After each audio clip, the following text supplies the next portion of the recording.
نوح علیہ الصلوۃ والسلام کا جو نام ہے یہ منصرف ہے یا غیر منصرف ہے؟ دیکھیں کسی بھی کلمے کے غیر منصرف ہونے کے لیے دو اسباب کا ہونا ضروری ہے۔ نوح کلمے کے اندر دو اسباب موجود ہیں۔ پہلا سبب جو ہے اس کے اندر معرفہ ہے اور دوسرا سبب اس کے اندر عجمہ ہے۔ تو اس سے کیا پتہ چلا کہ بھائی یہ جو نوح کلمہ ہے یہ غیر منصرف ہے۔ لیکن غیر منصرف کے بارے میں کیا بات آتی ہے کہ بھئی غیر منصرف پر تنوین نہیں آتی۔ لیکن اگر ہم قرآن کریم دیکھیں تو قرآن کریم کے اندر کیا ہے؟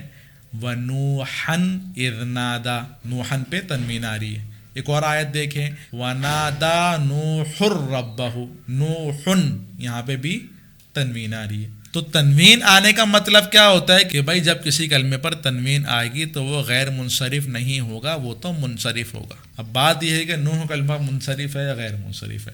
اگر ہم بولتے ہیں کہ بھائی غیر منصرف ہے تو تنوین کیوں آ رہی ہے؟ اگر ہم بولتے ہیں کہ بھائی منصرف ہے تو بھائی دو اسباب موجود ہیں اس کے اندر۔ تو بھائی غیر منصرف ہے یا منصرف ہے؟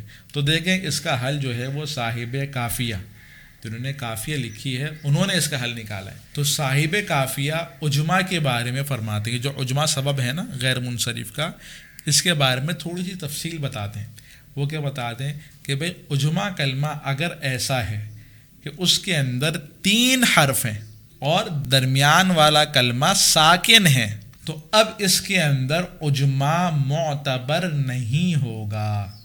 ہوگا تو صحیح لیکن سمجھ لیں اس کے اندر عجمہ کا اعتبار نہیں کیا جائے گا۔ جس طرح کوئی ٹیم ہوتی ہے نا، اس کے اندر کوئی ایسا کھلاڑی ہو یا کوئی بچہ وغیرہ آ جائے تو ہم کہتے ہیں کہ بھائی یہ ٹیم کے اندر تو ہے پر یہ کھیلنے کے قابل نہیں ہے۔